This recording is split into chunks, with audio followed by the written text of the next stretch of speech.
John Locke, the father of liberalism. Hello and welcome to the Discourse.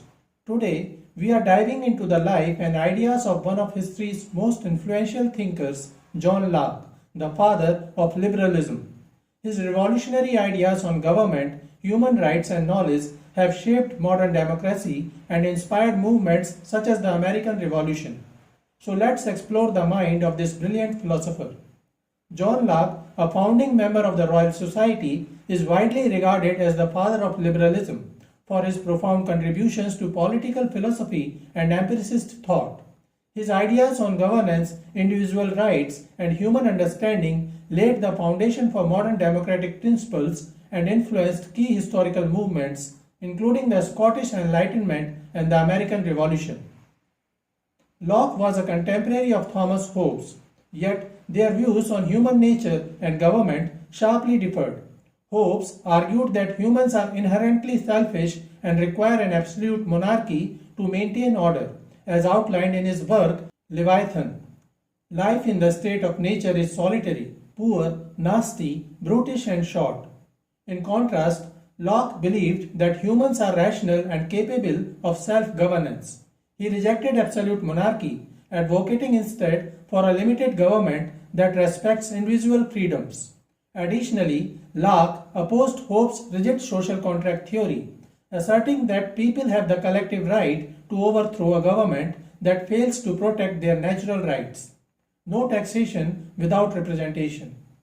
Major works and contributions. One of the Locke's most significant works, an essay concerning human understanding, is a cornerstone of empiricist philosophy. Divided into 4 parts, the essay challenges the notion of innate ideas, proposing instead that the human mind is a tabula rasa or blank slate shaped by experience. Empiricism, championed by John Locke, argues that all knowledge derives from sensory experience, rejecting innate ideas. Locke's tabula rasa or blank slate theory claims the mind begins empty, with ideas formed through observation and reflection. This contrasts with rationalism, which prioritizes reason and innate concepts or inbuilt ideas. Later, empiricists like George Berkeley and David Hume expanded Locke's ideas. Berkeley denied material substance, asserting reality is perception, while Hume questioned causality, reducing knowledge to impressions and habits. Empiricism underpins the scientific method, emphasizing evidence over speculation. It shaped modern psychology, epistemology, and liberalism, promoting skepticism, experimentation, and the idea that truth is discovered, not preordained.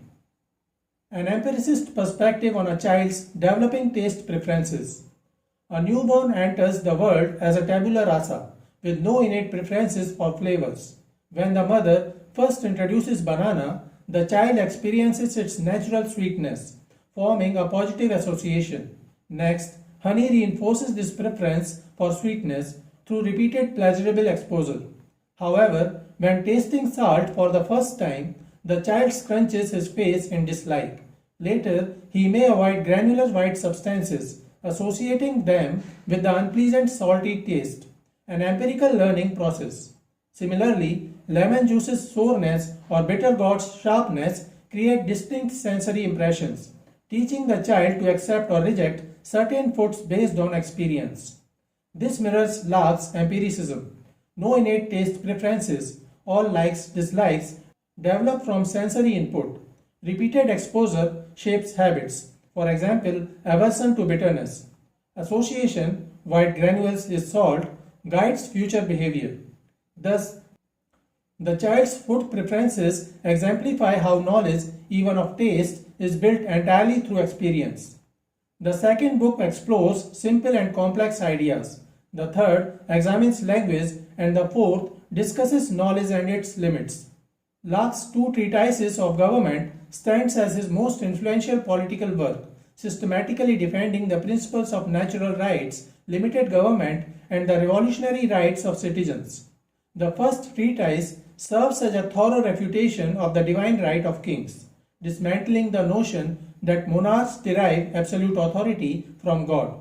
By challenging this long-standing justification for absolutism, Locke cleared the philosophical ground for more democratic systems of governance.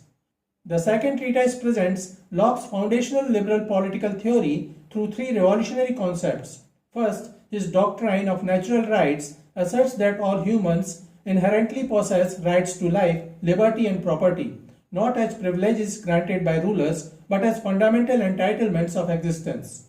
Second, Locke's social contract theory redefines government's purpose, establishing that legitimate political authority stems solely from the consent of the governed and exists primarily to protect these natural rights.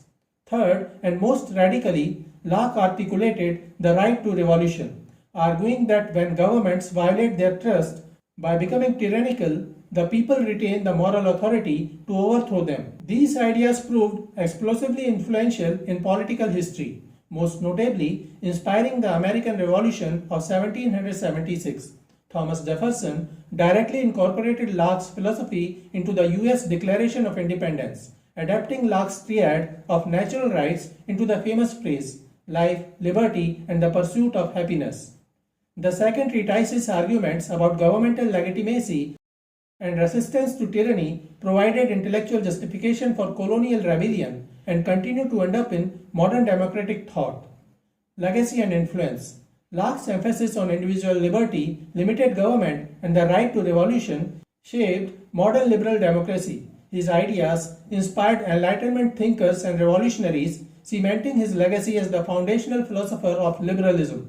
Today, his principles continue to underpin constitutional democracies worldwide, affirming his enduring relevance in political and philosophical discourse. All mankind being equal and independent, no one ought to harm another in his life, health, liberty, or possessions. So this is it for today. We will continue to discuss the history of literary theory and literary criticism. Please stay connected with the discourse. Thanks and regards.